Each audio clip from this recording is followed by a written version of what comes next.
a newlywed husband takes his wife to the movies, he brings her home in a taxi. After they've been married a few years, he brings her home in a streetcar. So here, walking home from a matinee, we find Fibber McGee and Molly.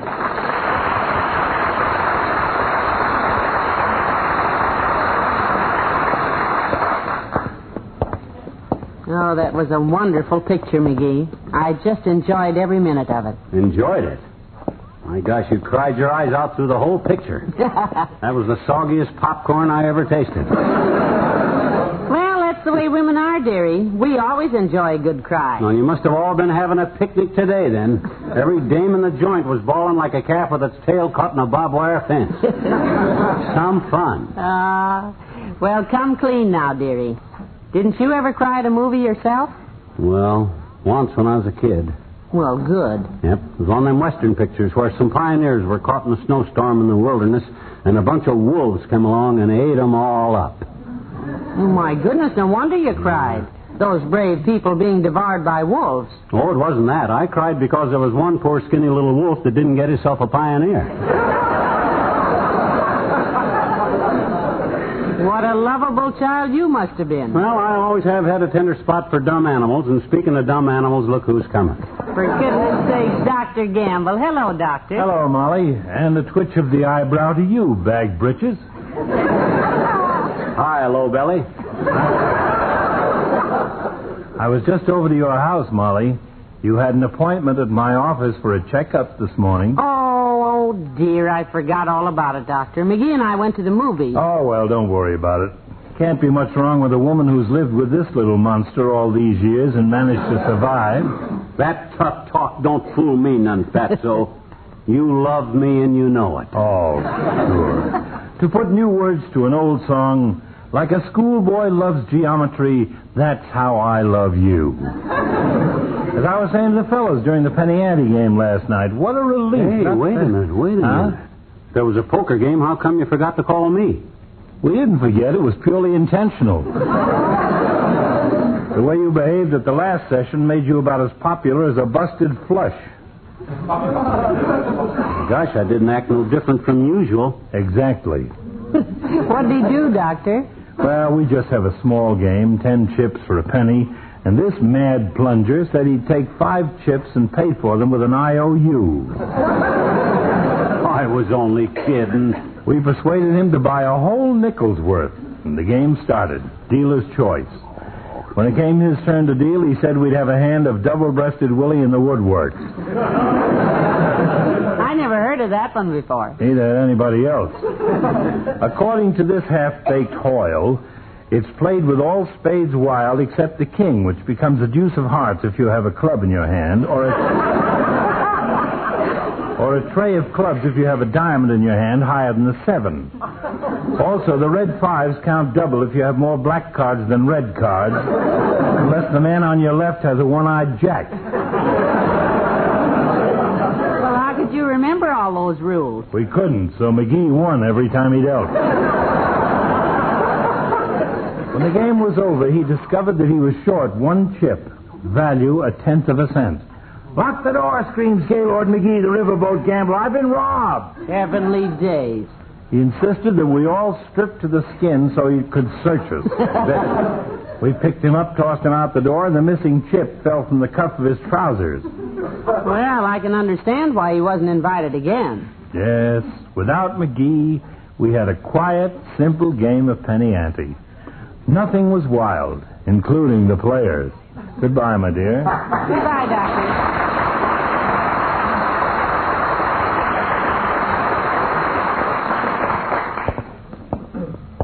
Huh.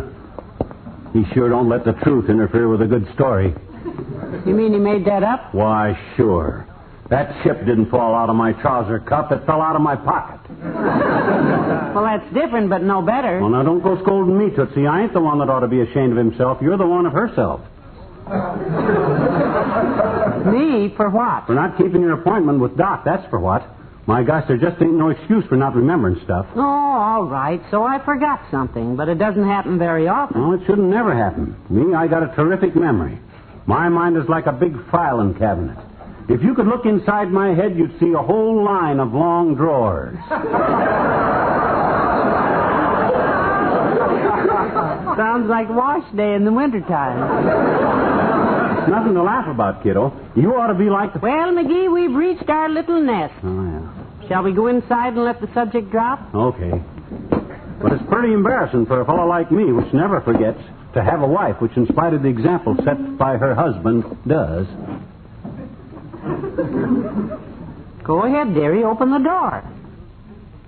I can't. Why not? I forgot to bring my keys. We're locked out. Well, well. What were you saying about a terrific memory? Funny, I can't seem to remember.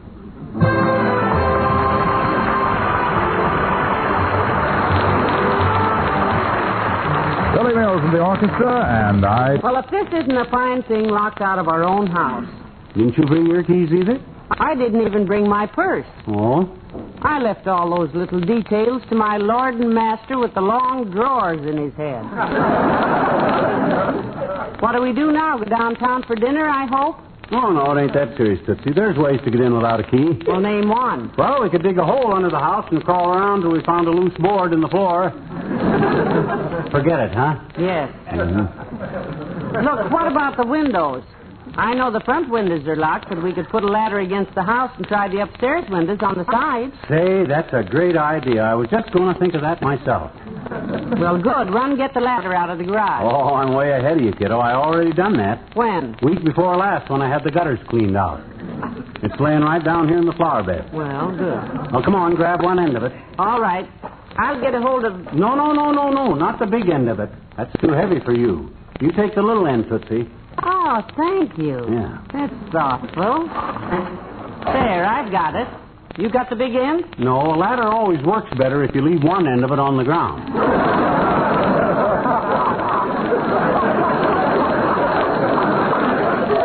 Come on now, raise it up. That's it. A little higher. Walk it forward. Easy. Back a little. Left, right. Oh. Now, let it go. There. We got it. Would you care to rest for a minute, McGee? Given all those directions must have tired you out. No, I feel fine. That's Mother's big, strong boy. Well, up you go. Oh, not me, kiddo. I couldn't. Why not? I got no head for high places. Sometimes I even get dizzy when I wake up in the morning and look over the side of the bed for my socks. Well, now, I'm certainly not going up that ladder. I don't want the whole neighborhood looking at my legs. What's wrong? Are your seams crooked? No, they're not, but that doesn't mean I want more Toops or Hector Howell to see him. Oh, why worry about them guys? Mort Toops' wife looks like she's walking around on 2 rayon radishes. And that Hector Howell's wife is so bow-legged she could straddle a barrel without picking up a splinter. They wouldn't dare make no cracks about yours. Well, you certainly build up a girl's ego. Hello, Molly. Hi, pal. Oh, Mr. Wilcox. Hi, Junior. What's with the ladder? Getting ready to paint the house? No, we're locked out. I want McGee to climb up and see if that bedroom window's open, but he's afraid of the height. Yeah, I wish we had Uncle Dennis here. He'd do it. The higher he is, the happier he is. Well, hey, I'll run up and take a look. Swell, Junior. I'll hold the ladder. Hey, look at him go up. Sorry, pal. It's locked. Hey, look at him come down. My goodness, Mr. Wilcox, you certainly did that fast. Well, I learned how to climb ladders from the boys in the fire department, Molly. You should see those boys do it. Yeah, they're great, Junior. Oh, I was over there yesterday having a little coffee with the boys. Real coffee with plenty of pet milk in it. Oh. And the chief said he'd show us how they do a rescue. Yeah, I'd like to have saw that. Daredevil stuff, huh? No, you bet. Wilcox, the chief said to me, Yeah? set down your cup of delicious, steamy hot coffee. Coffee at its best because it has the beautiful creamy color and the delightful flavor that pet milk always brings to coffee. Yeah? And come watch how we do a rescue, he said. Firemen always talk like that? In Wilcox's stories, everybody talks like that.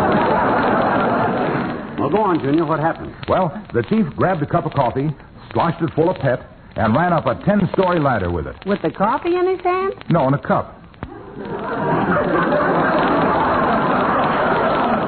It's too hot to hold in his hand. Well, anyway, he reached the top, made his rescue, and started down. Boy, I'd like to saw it. Ah, what a picture. What a picture of skill and daring. Yeah. The fire chief nonchalantly climbing down an 80-foot ladder with a beautiful blonde under one arm and a cup of coffee with pet milk in the other hand. My goodness, down a ladder, no hand. Boy, I'd like to saw that. Well, sir, let me tell you. About halfway down, he suddenly hit a spot where the ladders joined, and he had to have one hand free, you see. Boy, I'm afraid to ask what he did, Junior. Well, he did the only thing possible, of course. Yeah? He dropped the blonde and grabbed the ladder and never spilled a drop.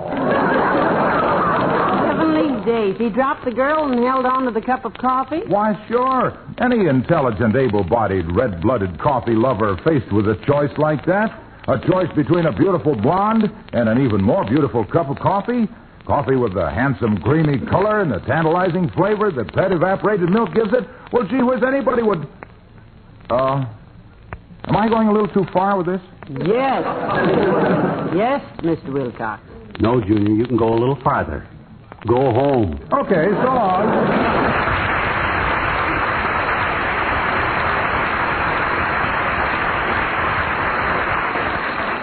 Boy, that boy's getting a little confused, you know.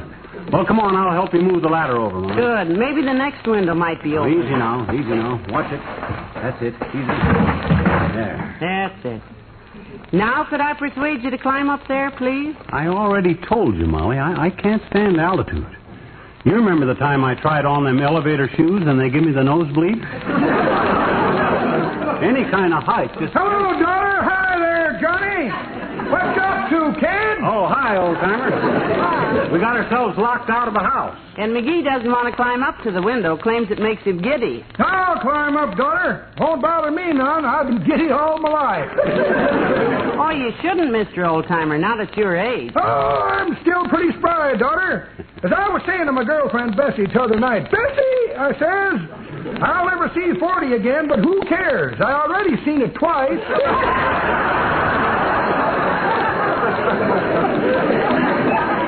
How are you and Bessie getting along these days? Oh, fine, Johnny. Good. Had a little spat a while back, but now we're cool like two pigeons full of popcorn. Yeah.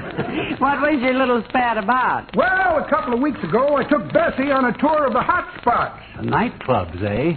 Nope. Them open gratings in the sidewalks. We like to stand over them and feel the hot air come up.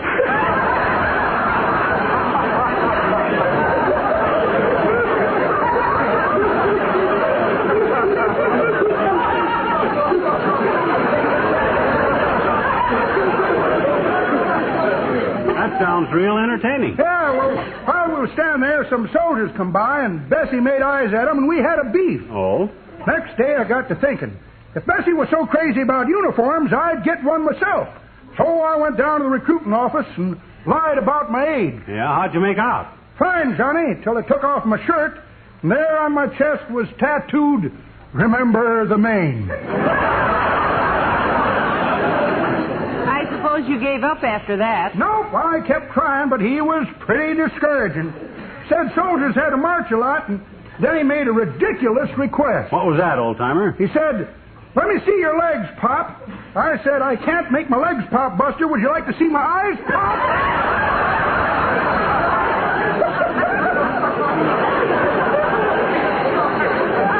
I suppose you wound up getting classified 4F. Not 4F, Johnny. He gave me a classification all my own. 4B. 4B? Yep. Badly battered, but belligerent.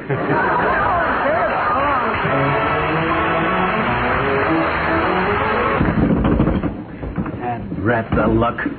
Whoever closed this house up when we left for the movie, you sure locked the windows tight, kiddo. Dead rat, the dead rat. Well. Practicing to be a burglar, McGee? Hello, Molly. Hello, Mr. Mayor. We're locked out of our house. Yeah, Latrell, we went to a movie this afternoon, and Molly forgot to bring her door key. I forgot to bring his, too. Yeah. Well, maybe I can help you, Molly. How about the back door? Locked. Well, let's go have a look at it. I carry an old-fashioned door key on my ring, sort of a skeleton key. You'd be surprised how many different locks it will open. Wonderful. I hope it works. Yeah, where'd you learn about locks, Latriv? You a Yale man, boy? Oh, gee whiz, don't you get it, kids? Yale locks, Yale University. Tain't funny, McGee. Tain't? I wasn't amused by it. As a matter of fact, McGee, if you really want to know, I was educated in England. Graduated from Eton College. My gosh, them English have a special college where they just teach that? Just teach what? Eating. You said you graduated from an eating college. I had no idea they specialized like that over there. I'm afraid you misunderstood me, Molly. You see, Eton College is a famous English school. Gee whiz, what'll they think of next? I've heard of business college and barber college, but an Eton College is a new one on me. I didn't say I attended an eating college, McGee. I merely said I attended the Eton School. The one and only Eton School. It's the only one I've ever heard of. I know that. Yeah, me too. What'd you major in, Latriv? How to carve at a formal dinner, or did you just go for a straight degree of LLD, Doctor of Light Lunches? Just a moment, please. This confusion is really I'll too bad. bet you were a wonderful student. I just bet you were. Honor student, probably. Yeah. How did you graduate? Magna cum and get it? Yes. No. I'd sure like to see your diploma sometime, boy. What's it look like? A cross knife and fork on a saucer of tea with a mutton chop rampant on a field of Yorkshire pudding? Oh, stop it. Of all the stupid, deliberate ways to... Now, Mr. Mayor, temper. Oh, I'm sorry. Now, listen, please. I merely said that I attended Eton College in England. E-T-O-N. Eton. E-T-O-N? That's the name of the school. They don't teach eating there. Boy, they don't teach spelling there either. E-T-O-N, Eton. You hear that, Molly? Yeah. A college man and he can't even spell either. I'm not trying to yell Eton. Spell Eton. Beaten. Smell Eton. Look. When I said I went to Skeet-Newell in England, I didn't mean I skent to wool to earn to leap. Went to school to burn my feet, earn the meat, beat my seat. Eat.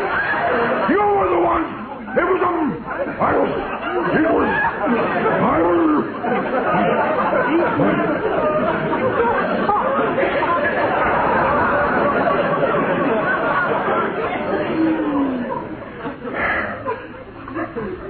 McGee? Yes, boy. This key of mine works as I thought it would. It unlocks the back door, you see? Oh, good. I can open it, you see? Oh, that's swell, Trev. And I can close it and lock it. Yeah, but you got to leave it unlocked, or we can't get back in. Yes, I know. Good day.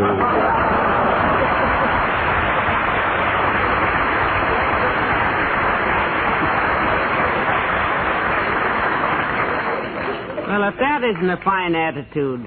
Try to be nice to people and have a nice... Yeah, just because he went to Eton School, he takes it on the lam. Well, I guess I'll just have to bust the window. I guess you will. Yeah. Might as well be this one here you'll break, I guess. The pantry one. That's a good one. I've got to get inside and start dinner because I can't... Okay, here goes. Oh. Reach in and unlock it now. I got it. Think you can get through there all right? It's a little small. Well, give me a leg up. There. That's it. I'll get my head and shoulders through first. You want me to push? Yeah. I can't get my hips through. Oh, dear, what a tight fit. Stuck. I can't go either way. Help, Molly.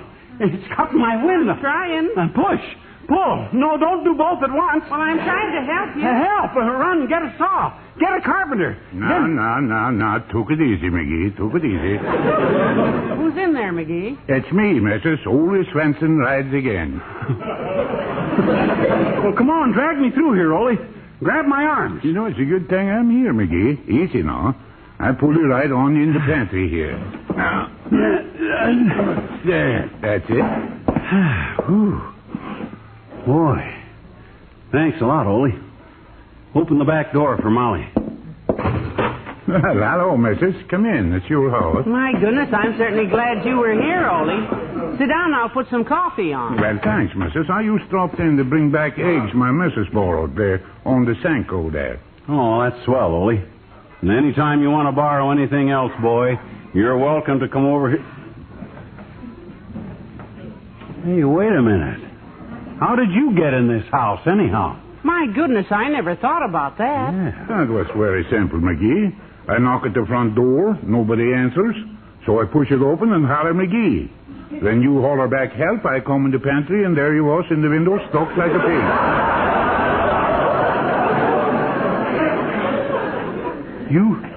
You just pushed the front door open? Sure, you should leave the door unlocked like that, McGee. That's a very careless habit. Careless my clavicle. This is ridiculous.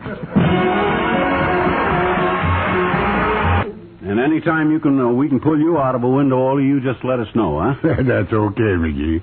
I was just thinking, though. I don't know which way I should tell the fellas at the Elks Club, McGee, about this. Well, what you mean, which way to tell it? Well, I could say it two ways. You're an American fella, of course. Why, of course, Ole. Well, I don't know if I should say I gave a big yerk and pulled a yank through the window, or I give a yank and pull a big yerk through the window. That's a yoke, McGee. But not when you're the yerk, the yoke's on it, ain't it? Good night.